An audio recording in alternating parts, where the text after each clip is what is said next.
a whole 6 weeks for the NBA to come back. It's back tonight, ball night. Also, the Steelers free falling. Let's go around the horn. Did you guys see they put the video out of the vaccine coming in through the hallway with our NBA music underneath? It's so good. So good. All those turnovers, questionable play calling. The first half with 7 passing yards for Roethlisberger and his downfield inaccuracy. Also, the defense not being able to devour a third-string quarterback, Ryan Finley. Steelers have gone from 11-0 to 11-3. That's only happened 2 other times before in NFL history. Woody Page, around the horn to you. What is wrong with the Pittsburgh Steelers? And are you beginning to question whether it's fixable? It's a slash. Ben Roethlisberger, Randy Fichtner, the offensive coordinator, the people don't talk about. But when you have Roethlisberger having the worst opening half that he's had in his entire career, and anybody who saw that game would understand that, and you got Fichtner, who is not really calling a good game. He's not comfortable in this offense that he took over. They have had in their last 2 games, Tony, 6 of 26 that they've converted on third downs. I mean, this is a team that has totally lost its offense. They haven't been rushing the ball effectively. They did get Connor back, but that's not making a difference. But it's Ben Roethlisberger. He just looks old and tired last night. He wasn't trying to throw the ball away. He was trying to complete the pass, but it looked like he was trying to throw it out of bounds. I think, is this fixable? I suppose so, but you also have defensive problems when you got 3 linebackers out of the lineup. All right, it sounds like you don't think it's fixable, even though you said maybe there's a chance. George Sedano, same question to you. Is this fixable? It is not fixable, Tony, unless they have a time machine that they can put Ben Roethlisberger in and make him the quarterback he was several years ago. He's no longer that guy. If you look at their offense when they were humming, he was dinking and dunking, occasionally going down the field, but they had a run game to speak of with James Conner. And look, in this particular game, the run game did okay. They got 4.6 yards per carry from Snell. That's not anything to sneeze at, okay? That's a pretty good deal for them. And defensively, I think they're just taxed right now, Tony. They've been on the field a lot because Ben can't move the ball. So for all the discussion about offensive coordinators and coaches, look, if the guy at the position that matters the most can't execute, that's the biggest problem. Jackie McMullen, is this fixable? No, there's not enough time to fix it. And we talk about Roethlisberger. I think it is fair to mention he's coming off elbow surgery. He says he doesn't feel quite right. 1 for 12 were for passes 10-plus yards down the field. I will repeat, 1 for 12. The defense I'm giving a pass to, too many injuries. Guys like Dupree and Bush, they can't rush the passer that we could before. But here's the biggest problem with the offense. It's completely out of balance, Tony. If you look at the first 5 wins of the Steelers, when we were all talking about an undefeated season or maybe a Super Bowl, they averaged 117 yards a game.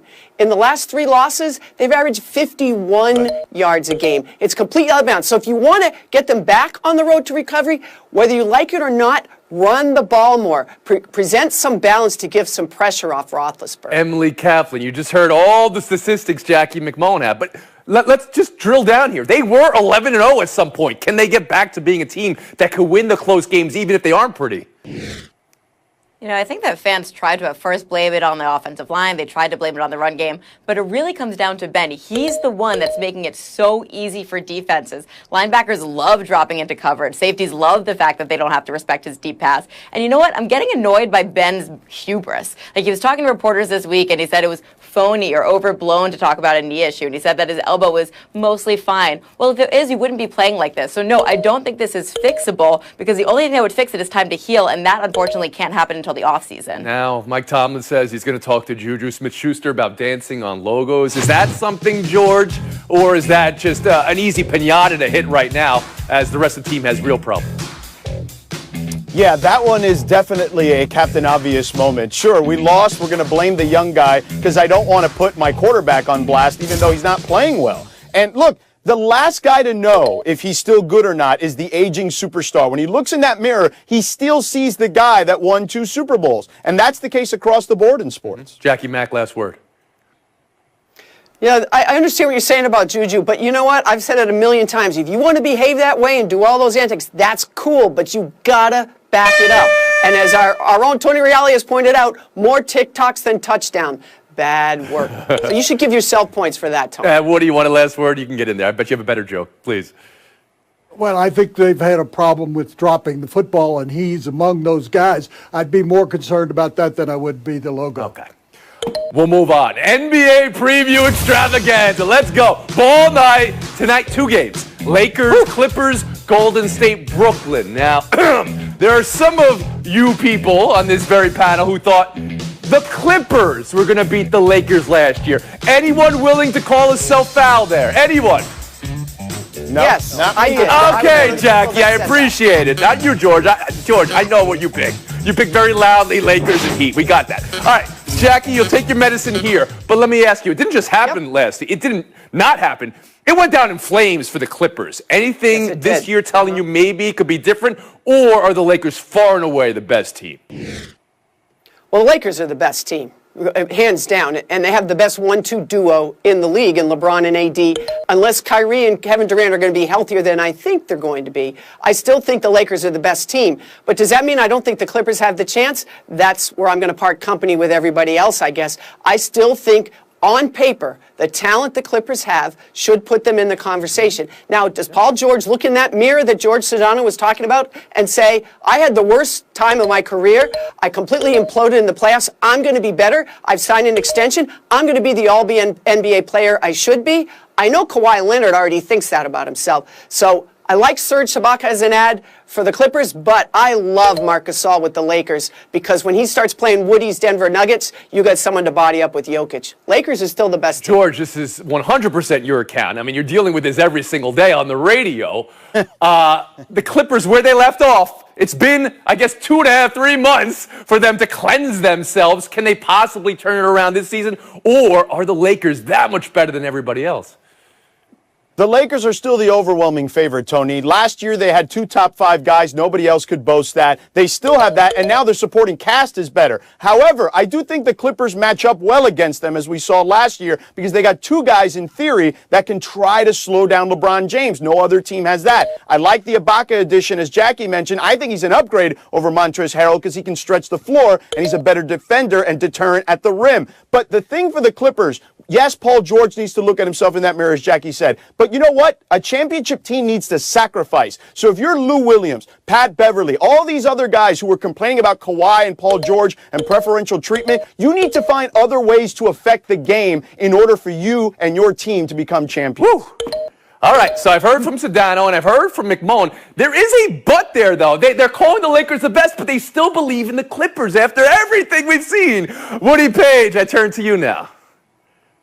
Well, Jackie, I have great respect for you as a Hall of Famer. George, not so much. I don't think you're going to be in the Hall of Fame.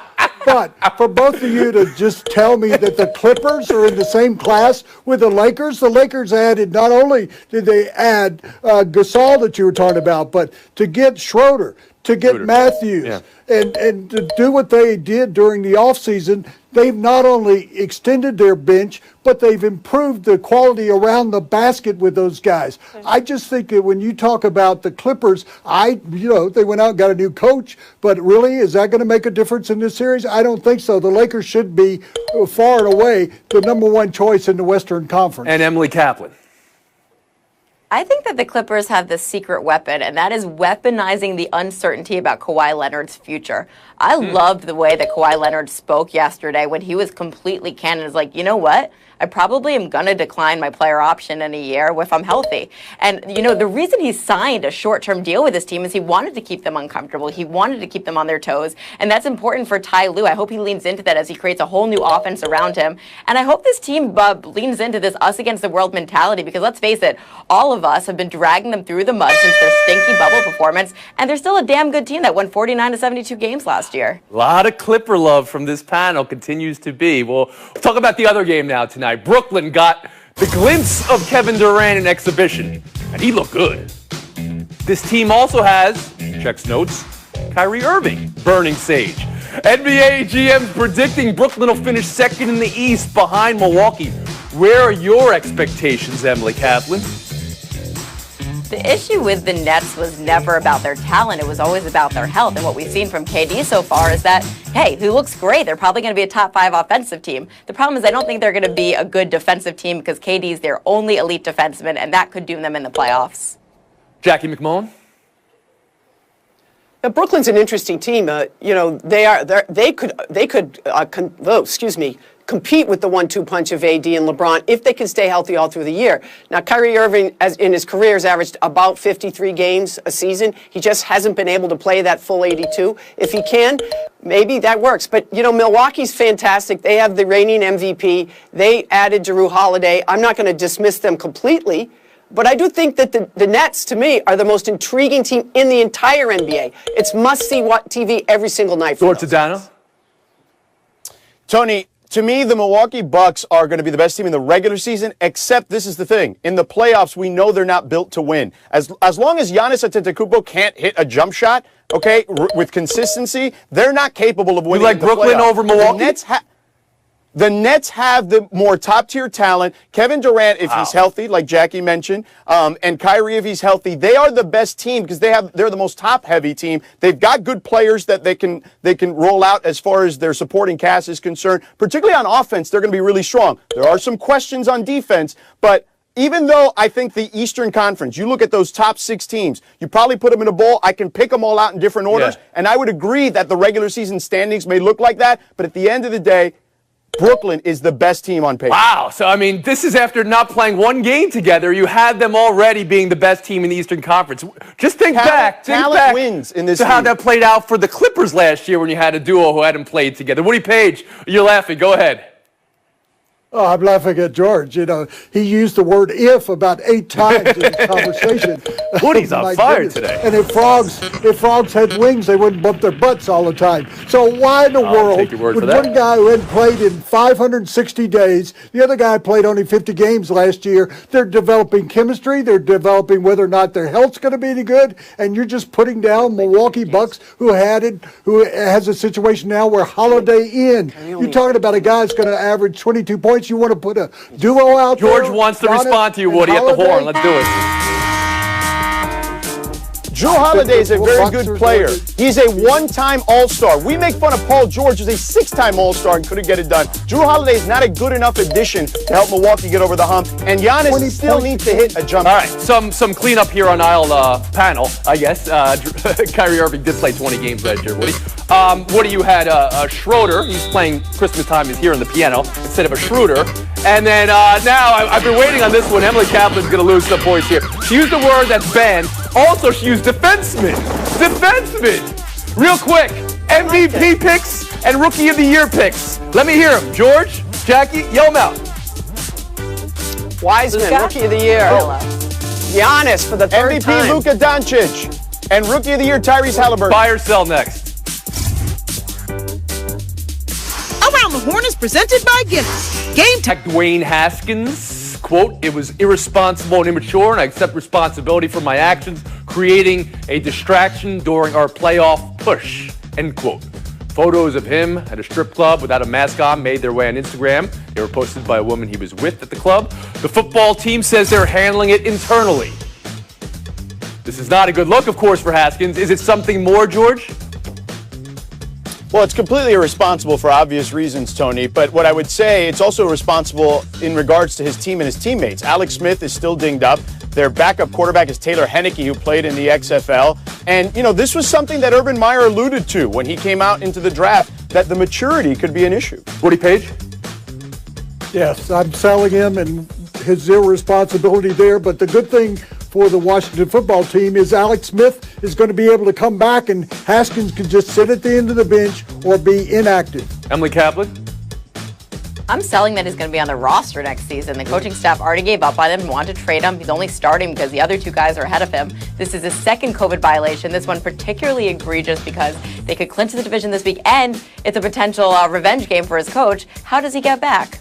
And Jackie, are you with Emily here that this is his end of his run with Washington?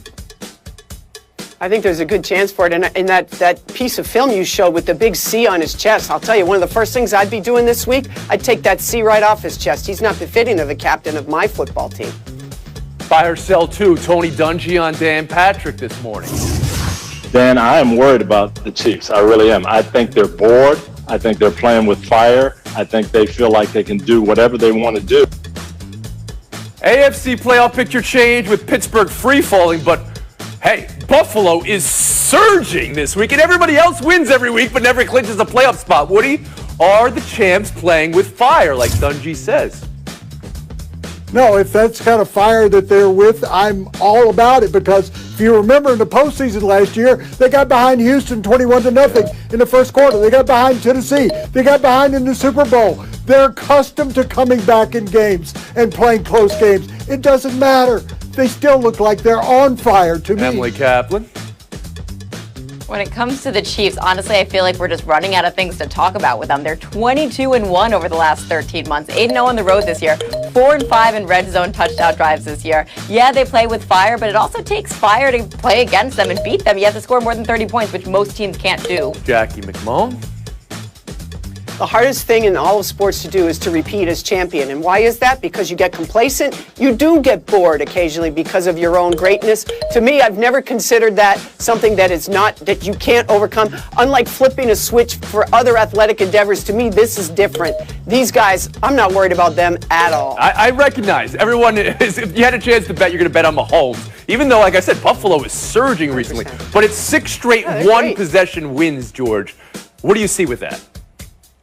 Tony, I can't believe we're docking them points here because they're winning close games. They're still won 22 of 23. And if anything, winning in those close games shows, hey, you know what? If we get in those situations, we've been there before. We know how to react in those spots. Nobody's biting on that. We'll move on. Stop me when this next one sounds believable. Signs of tension between Harden and Rockets teammates. Stop. Deshaun Charania on The Athletic. Sources telling Charania Harden and rookie Deshaun Tate had a heated exchange during Monday's practice, culminating in Harden throwing the ball in Tate's direction.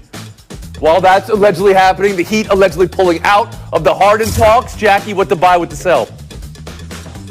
I never thought the Heat was a great fit with Harden anyway. They check your body fat like every 4 days. How do you think that's going to go with James Harden? So I never thought that was a great fit. No, honestly, that's just the truth of it. Harden's unhappy. If I'm the Rockets, I'm doing just what I'm doing. I'm going to hang on to him until I think it's the right time to trade him, and I'm going to get what I need for him. I'm buying that this is a topic we're going to be talking about on this show for the next 20 weeks. Harden's going to continue to be petulant. They're going to continue to shop him, and the asking price is too high. Tony will talk about it next time. Woody Page? I'm buying that around the horn doesn't check our body fat. I think that Harden, that the rookie Tate should stay out of it with Harden. He's the guy that could be traded in a day or two, but they're not going anywhere with Houston. Nobody's going to make the kind of deal they want. He's going to be there till the trading deadline. He's just going to have to put up George with it. Dono. I'm selling all of it, Tony. I'm selling that the Heat have completely lost interest. They may have disengaged, but I could see them re-engaging for the right price. And here's the thing, Jackie, it's every 3 days. Every 3 days they test the body fat in Miami. See, George, that's why you are allowed to do their games. Look at you. You fit the bill. Emily, Jackie, I believe this is the last show for you for the year. We'll see you in 2021. Woody Page, are you making a run to get into the Tournament of Champions? Is there still a... This fake punt the Lions ran Sunday, it failed.